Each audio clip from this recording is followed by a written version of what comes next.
Hello friends, welcome to my YouTube channel and welcome to Iceland. This video is dedicated to the waterfalls of Iceland. Hope you like it.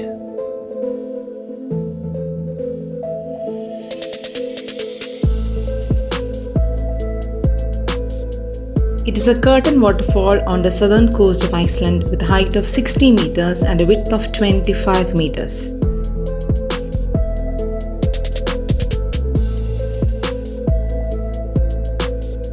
ഇതാണ് നമ്മുടെ സ്കോഗോഫോസ് waterfalls. കൊടും തണുപ്പാണ് കേട്ടോ, കണ്ണിന്നും മുക്കിന്നൊക്കെ വെള്ളം വരുവാണ്. ഈ ജാക്കറ്റിൻ്റെ എന്താ പറയുക, സൈഡ് പോക്കറ്റിൽ ഞാൻ കൈ ഇട്ടിട്ടുണ്ട് ഇടയ്ക്കിടയ്ക്ക്. ലെഫ്റ്റ് റൈറ്റ് ഹാൻഡ് മാറ്റി മാറ്റി ഇട്ടുകൊണ്ടിരിക്കുവാണ്. ഏതാണ്ട് കൈയുടെ എന്താ പറയുക ശേഷി അങ്ങ് നഷ്ടപ്പെട്ടതുപോലെയാണ്. ശരിക്കും ഞാൻ ഇതുവഴി നടന്നു പോവായിരുന്നേ, അപ്പോഴാണ് മനസ്സിലായത് ഇത് വെള്ളമാണ്, ഫ്രോസണായി കിടക്കുന്നതാണ്. എവിടെയെങ്കിലും കുഴിയിൽ ഞാൻ വീണിരുന്നെങ്കിൽ ഞാൻ അവിടെ കിടന്നതിന്. ഭാഗ്യം കൊണ്ട് എനിക്ക് മനസ്സിലായി സാമ്യം ഇത് വെള്ളമാണെന്നുള്ളത്. അതുകൊണ്ടാണ് മേളിലൊഴി ഇപ്പൊ നടക്കുന്നത്. ഇത് 2 പേരുടെ ശേഷി. പക്ഷെ ഒരു കാര്യം മനസ്സിലായി, ഗ്ലൗസ് ഇല്ലാതെ പുറത്തിറങ്ങാനേ പാടില്ല എന്നുള്ളത്. എന്ത് ഹൈറ്റിന്നാ വെള്ളം ചാടുന്നത്.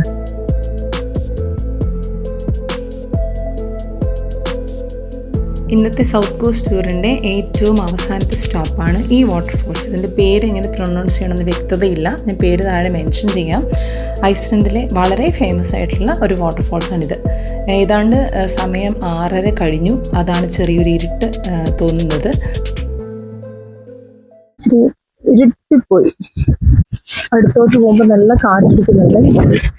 അപ്പോൾ എന്താ പറയുക, തണുപ്പും കൂടും, പിന്നെ വെള്ളമല്ലേ, ഒരുപാട് അടുത്തേക്ക് പോകുന്നില്ല.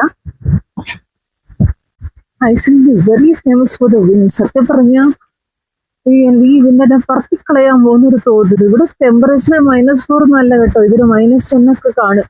എന്റെ പൊന്നെ, ഹൈറ്റ് ഉണ്ട്.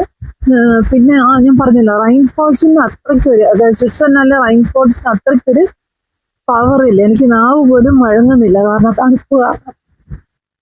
ഗോൾഡൻ സർക്കിൾ റൂട്ടിലെ ഗുൾഫോസ് വാട്ടർഫോൾസ് 2 ലെയറായിട്ടാണ് ഈ വാട്ടർഫോൾസ് പോകുന്നത്. അപ്പർ ഡ്രോപ്പ് ഓഫ് 11 മീറ്റേഴ്സും ലോവർ ഡ്രോപ്പ് ഓഫ് 21 മീറ്റേഴ്സും. ഇതിൻ്റെ ആവറേജ് വിഡ്ത്ത് എന്ന് പറയുന്നത് 70 മീറ്റേഴ്സാണ്. 2 ലെയർ വാട്ടർഫോളാണ്. മിക്ക സ്ഥലത്തും ഇത് ഫ്രോസൺ ആണ് ഈ വാട്ടർഫോൾ ഇപ്പോൾ.